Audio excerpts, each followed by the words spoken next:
I am from beyond. Listen, and all you desire will be yours. Welcome to Spider-Dan and the Secret Balls. Prepare for Prattle.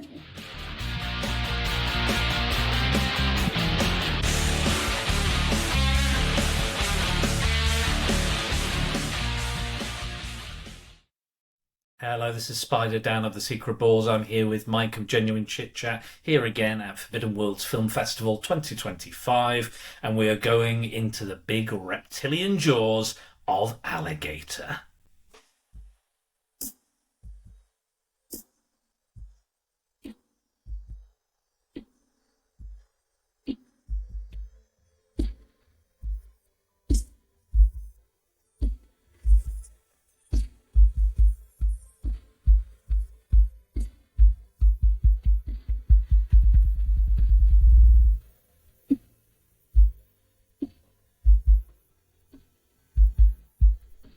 Mike, I have been looking forward to this one in particular, and I couldn't have thought of a better film to end the festival on. An absolute banger. I was a bit concerned. I was like, do I remember it being that good?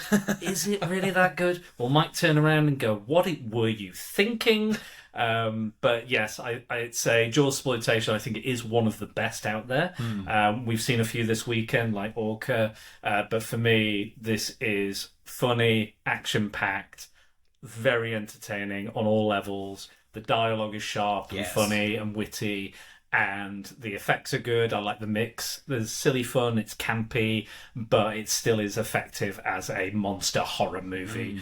But Mike, what did you think seeing Alligator for the first time? I thought it was absolutely fantastic. So it's 1980 Alligator, and there's also a sequel called Alligator 2: The Mutation, which came out in 91. I want to say here, you can watch them both in the UK on Amazon Prime for free. Okay, I would say it's Alligator. We haven't seen, none of us seen Alligator 2, so don't worry, and it's rated very poorly. So yeah, but Alligator 1 is rated fairly well on IMDb, considering it's like not a parody film. It's a B-movie. It's a B-movie. Yeah. Considering it's rated over 6, which for a B-movie is really good on IMDb, and I'd give it much higher than that. But it's really fun. It's 90 minutes. It's snappy, pun intended. And it's a really, really good movie. Like, I would say it's of the weekend. It's in my top 3. Yeah, I would genuinely, easy. I would put it up there with Tremors. Yeah, I would say Tremors, I think, is objectively a better film. I'd agree. And a better made film in certain respects. But I think that Alligator makes up for it. And as you said, with the dialogue is great, the characters are really fun, and the plot. It doesn't actually go where you expect, especially before the ending. Like, in a sense of, like, I thought it was going to be the standard where he keeps going after the alligator again and again, but then at one point, he gets thrown off the force, and then he actually just doesn't go after it for a bit.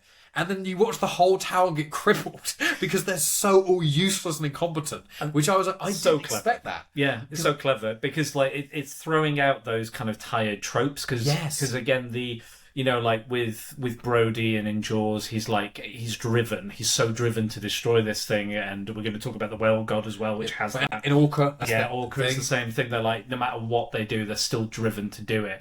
And they're like, no, you're fired. And he's like, right, I don't give a fuck, man. I don't care. Yeah, and I've got a new love interest, and their relationship actually seemed quite healthy and normal. The only little thing I'll say, I believe that there is a bit of an age difference. It's not like horrendous, but I think it's Robert Forster and it's I think it's Robert Riker. Yes, I think so. Yeah. And I think if we're being optimistic, I think the age difference is 10 years. Yeah, I think it might be. I think it might be nearer 15, maybe a little bit more, but. It doesn't feel lechy in the film. No. She has her own agency. Yeah. She's actually legitimately the most intelligent person in the film. Absolutely. They give each other a little bit of shit, and he and when they have sex, there's no like gratuitous nudity. No. And he overtly asks for consent, which you point out, specific verbal consent. Yeah. And she then makes the move on him for that as well. Yeah. And also, there's a scene where he's a little bit of a dick to her. Not actually horrible. He's just a bit grumpy and a bit annoyed about something. The next scene, basically, after you get another alligator scene, goes back to them. And he's there meeting the mum and he goes to the house and then apologises to her straight away. Yeah. And she doesn't even seem like that angry with him when she sees him. But he's like, I just want to apologise. Because he learns someone's died and he feels responsible. And she's like, oh, this must feel terrible. He's like, don't get to understanding me so soon, so quick. Yeah, and don't think that you know me. He's like, back off, I need some time. And then he goes, and he goes, look. And they go upstairs and talk and he goes, look, I'm not perfect. Yeah. I apologise. I generally did something wrong, but I'm not perfect. But hopefully that you're happier with me than the bad. And I was like, that's cool. And then they move on. I'm like, it's so weird having an 80s B-movie with actually what seems like quite a healthy relationship that's not lechy, that's not like I find so often in these kinds of movies where you've got a woman who really hates the guy, doesn't want to be with them. I mean, it happens in like to a degree. It kind of starts that way, doesn't it? It kind of starts that they're not really. Well, she close. kind of likes him, but he almost doesn't like her in a way. Because she gives that look. Because he's trying to convince people that this is an alligator. He saw the alligator, giant. And she doesn't believe it. And she's an expert. And she's the expert. She's like, don't be utterly. This is ludicrous. Why would it be so big? Yeah. But also, why are these dogs so big? And we find out within the plot. And it gets cracking. I love a film that just gets cracking. Yeah, just go for it. Let's just get going. Yeah. Like don't. I know what the film's called. I know what it's about. Let's go. It's not a Christopher Nolan film. Okay? No, I don't want loads of exposition. Stuff. I want to see a giant alligator terrorize a city and chomp on some people. And that's it. And it's playing around with that myth, the alligator myth. So they go to Florida, which turns out to be the female lead as a young girl. Loves alligators, obsessed with them. They buy one in Florida, go home, and flush it. The dad flushes it down the toilet. I don't know why you would let her buy it and then bring it home and then he flush wasn't it. there. Yeah, it was just the mum, wasn't it? I see. Actually, I don't think the dad was there. Maybe it's fine. It's a minor thing anyway. Yeah. But what I loved about that, I was telling you that normally we would, because she goes, I used to have an alligator, but it died, and my dad threw it away and buried it. I called it Ramon or something. Yeah, I called it Ramon. His name was Ramon, and you go, so that was her. That was her. It was her alligator. It was flushed down the toilet, and it's linked to her.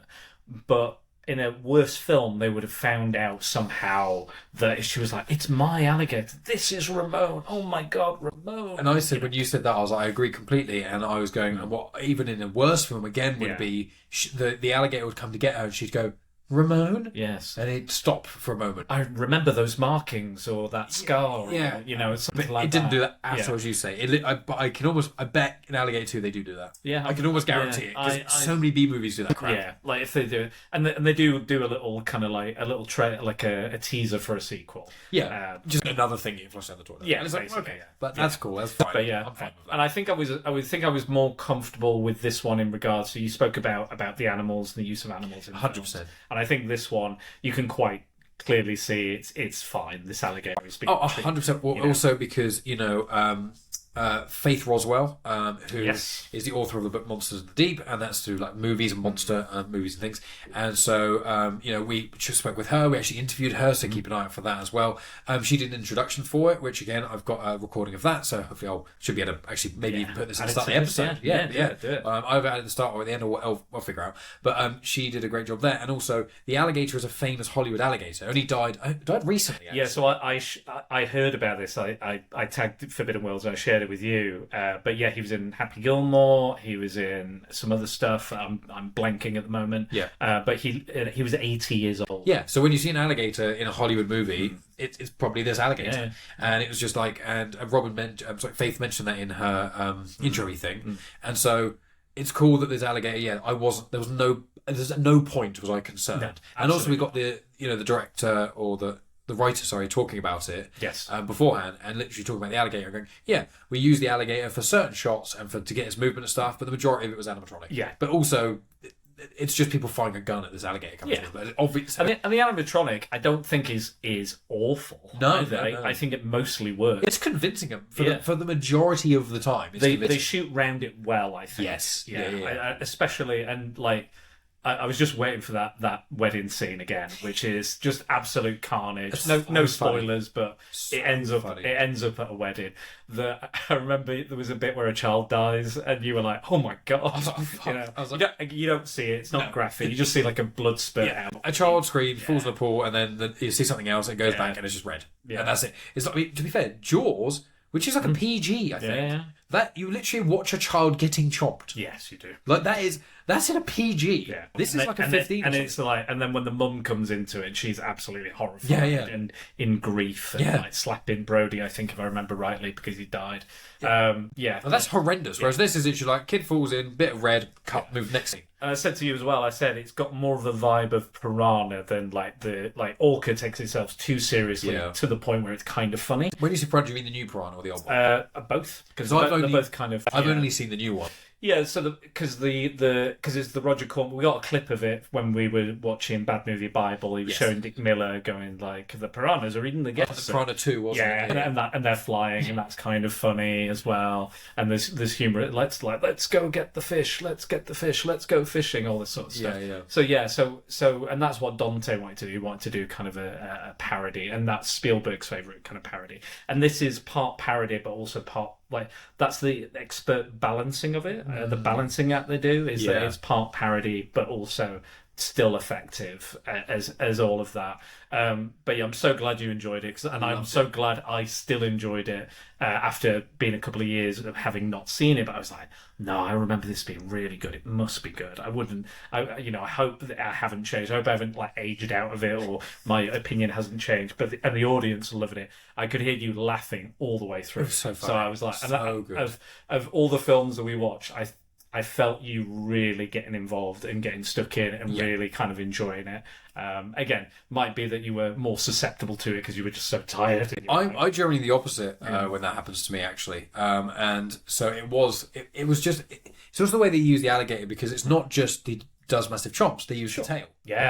And that's like, again, I won't spoil the wedding scene stuff, but there's one of the things I found the funniest is when he's hitting people with the tail and you're just watching people fly around, and it's like, that is hilarious.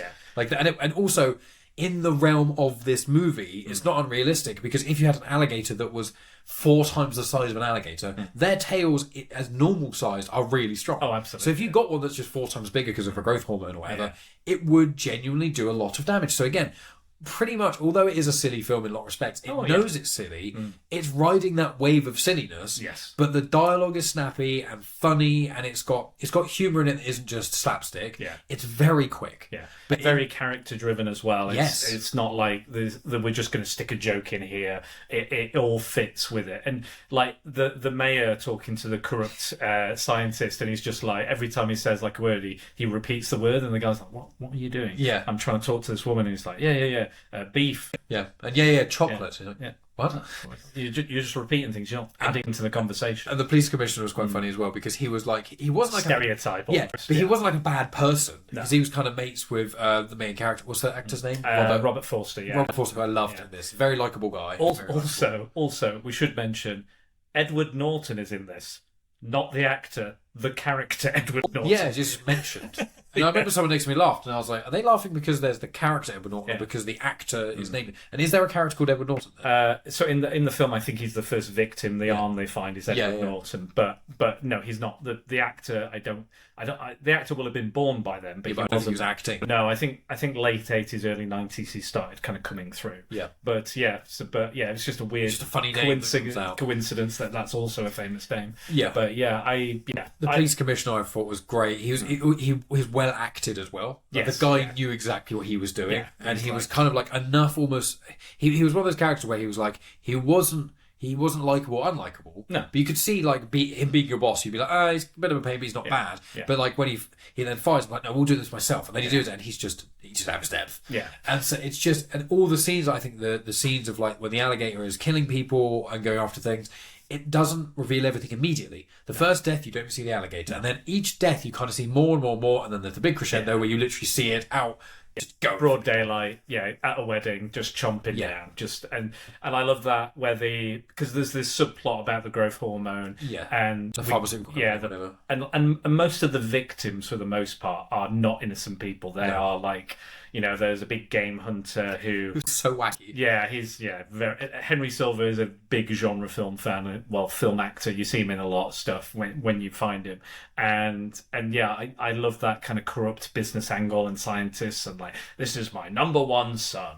All this sort of stuff, and then them getting their just desserts is always so satisfying. Yeah, with a film like this, what you want to happen is you want the right people to die. Yes, and that's what you want when there's a lot of time when you get. I think Friday the 13th tried to do this a bit, which is when you have a group of like teenagers in the woods, or a group of people in the woods, and they're unlikable. You have to have one or two that are likable that you're rooting for, and the other ones to really be unlikable and them to die in different ways are interesting. And I find that some of the horror films, especially a lot of horror sequels, what they do is they have a slasher and then they go, okay, all of these are going to die in the exact same way. They're all equally unlikable. And then you go, well, I don't care. But in this, you're like, I don't want the main two to die. And anyone else who kind of dies, who's, along the way, I'm like, okay, and we are rooting for the big evil businessman. We're like, we want him to die. Absolutely. And it just works. This film it works on every level of this kind of movie that it should. Yes. And it's just, at its core, it is just so fun.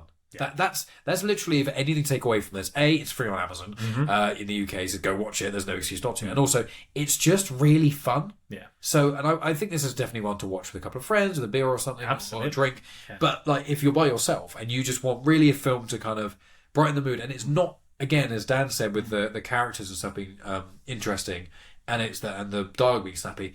It is an alligator killing people movie, but it's not just a movie where you're watching 90 minutes of alligator kills. The first half hour, there's, I think, 1 or 2 deaths, and it is a bit of not quite a mystery, because you know the film's got alligator, but like, the first half hour, it does build to something. Yeah, it builds that suspense. The 3 acts are good. The 3 acts are solid. different. Yeah. And I was going to say, like you were saying, the variety of the kills and the locations and the locales and the way they shoot it and the way they, work, and like when it comes up out of the sewer, breaks through, and the kids are like playing baseball. That bit is funny. Yeah, and like when they're all on the boat shooting at it, and they're like, oh, you think they're gonna get it, and they don't. And when the boat goes over it like a ramp, it's so dumb.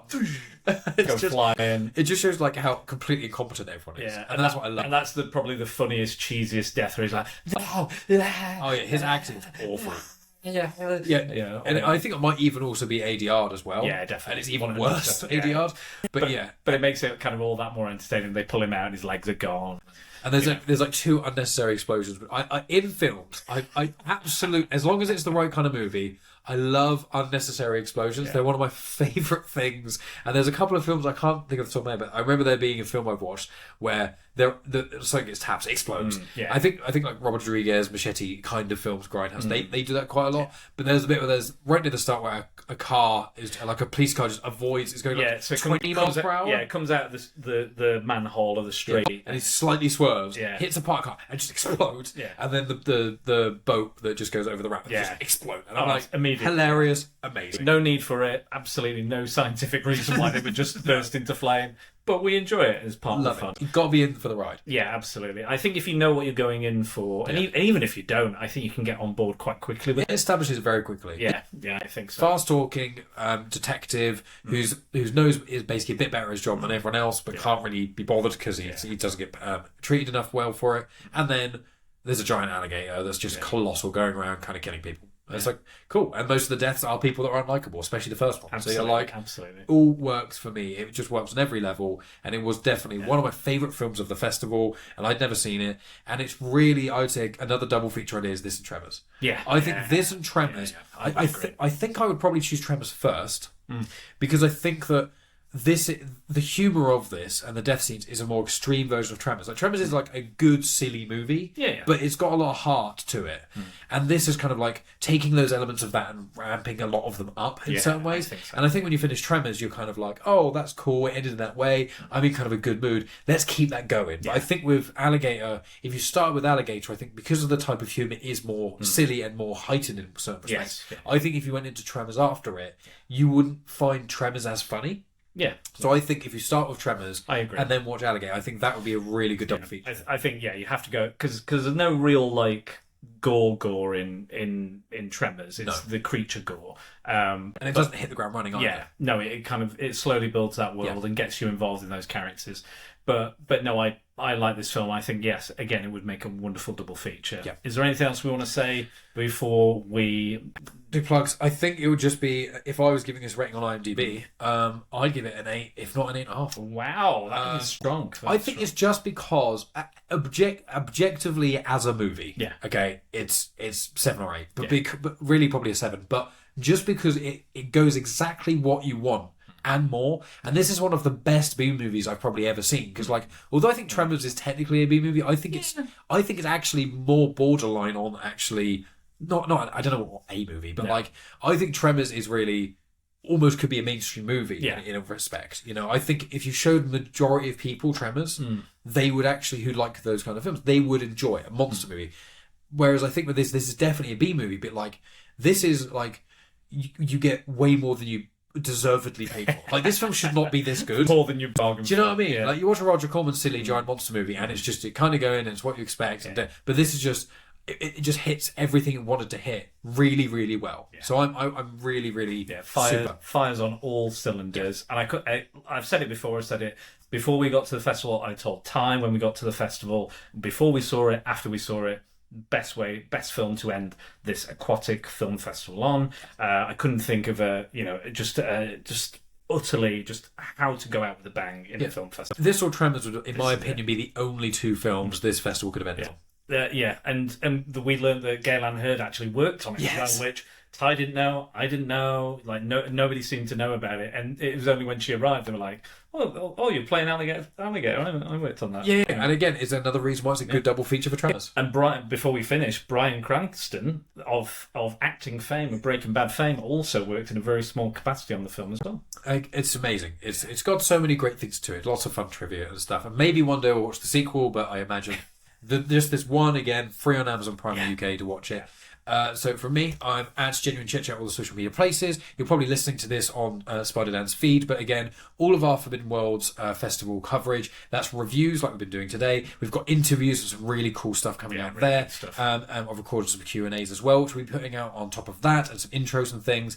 And we've got video versions of all of our Forbidden Worlds coverage is on YouTube, either at Spider-Dan the Secret Balls or on Genuine Chit Chat's YouTube. And all of it is also on all the podcasting apps. Again, Spider-Dan the Secret Balls and Genuine Chit Chat. And if you are only listening to this on Spider-Dan and you've not gone to my stuff, you're only getting half the story, because we are splitting all of the movies half and half on all our stuff. So again, you've got Tremors, I think, is also on your feed as well. Yes, I believe so. But a lot of the other Forbidden World stuff is on my feed. Just alternate. Just check both. Yeah, we'll put a playlist together as on well. YouTube. Yeah, we've got it on YouTube, and so just do what you want. Got all the stuff I've done previously in the previous years. If you want to listen, to it please as well. go. That really, I love purely audio, but still good. But yeah, and I got to interview Kinzer and Sam as I've done this year. Yes, which I'm so glad we did, and they're wonderful people. And a couple of other fun interviews as well. Yes, keep an eye out. We'll keep those under the hat for now. Support Forbidden Worlds Film Festival. It's independent Bristol Film Festival that we've done the whole thing now, and it is absolutely incredible. This is Dan's second year covering it as official press. My first year covering it as official press, and first time at a film festival. Absolutely incredible. Please support them. Please like, and also if you like what we're covering on this, please like, share, comment, start a conversation about it, because if you can support us reviewing these things and press on this, it also supports Forbidden Worlds Film Festival, and all three entities of Genuine Chit Chat, Spider-Dan the Secret Balls, and Forbidden Worlds. We all get. It all helps all of us if you can share. It's a communal effort and communal love, and we're all sharing that. And that's what the festival and the ethos of Forbidden Worlds is all about. 100%. So friends, thank you again for tuning in to our pods, and please check out all our other stuff.